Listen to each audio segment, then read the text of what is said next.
सामाजिक वे दशाएं जिनके बिना हम लोग एक अच्छा जीवन नहीं जी सकते, जिनके बिना हम लोग एक अच्छा अपने व्यक्तित्व का विकास नहीं कर सकते, उन दशाओं को, उन सुविधाओं को मानव अधिकार के नाम से जाना जाता है। पीएम श्री अटल उत्कृष्ट रायका डांगचौरा टिहरी गढ़वाल में मानव अधिकार दिवस पर बच्चों को मेरा संबोधन, जिसमें मानव अधिकारों के महत्व को समझाने का प्रयास किया गया। पहले पूरे विद्यालय परिवार को मानव अधिकार दिवस, अंतर्राष्ट्रीय मानव अधिकार दिवस की हार्दिक बधाई और शुभकामनाएं।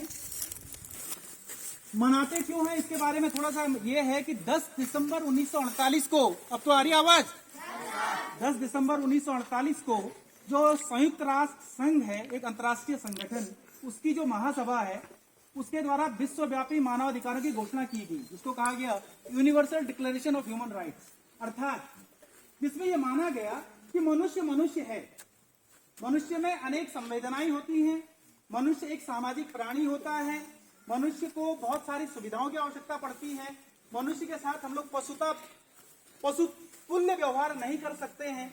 इस सब को समझते हुए एक घोषणा की गई, उसी को नाम दिया गया था universal declaration of human rights, मानव अधिकारों की विश्वव्यापी घोषणा 10 दिसंबर 1948 को। और तब से प्रत्येक वर्ष 10 दिसंबर को अंतर्राष्ट्रीय मानवाधिकार दिवस के रूप में मनाया जाता है।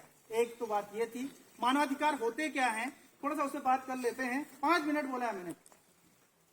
मानव अधिकार वे दशाएं, वे, क्योंकि मनुष्य एक सामाजिक प्राणी है, हमें समाज में रहना पड़ता है, हमें बहुत सारी सुविधाओं की आवश्यकता पड़ती है। आप लोग अगर पढ़ने का अधिकार नहीं मिला होता तो आप लोग यहाँ पर नहीं होते, मुझे बोलने का अधिकार नहीं मिला होता तो मैं यहाँ पर नहीं होता। हमें बोलने का सुविधा चाहिए, पढ़ने की सुविधा चाहिए, संपत्ति की सुविधा चाहिए, परिवार की सुविधा चाहिए, घूमने की सुविधा चाहिए। ये जो सुविधाएं हमें उपलब्ध कराई जाती हैं, उन्हीं को हम लोग मानव अधिकार के नाम से जानते हैं। अर्थात हमारी सामाजिक वे दशाएं जिनके बिना हम लोग एक अच्छा जीवन नहीं जी सकते, जिनके बिना हम लोग एक अच्छा अपने व्यक्तित्व का विकास नहीं कर सकते, उन दशाओं को, उन सुविधाओं को मानव अधिकार के नाम से जाना जाता है।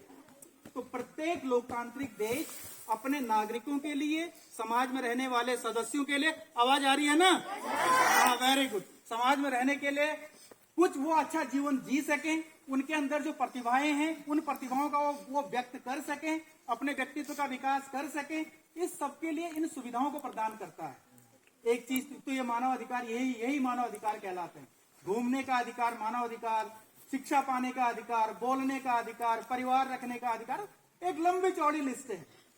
उसके अलावा मानव अधिकारों के साथ साथ हम लोग कर्तव्य कभी ना भूलें।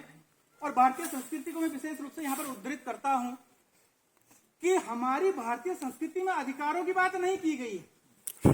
ये मैं जो कक्षा 12 वाले, जो पॉलिटिकल साइंस वाले स्टूडेंट हैं, भारतीय संस्कृति में कर्तव्यों को हमेशा महत्व दिया गया है।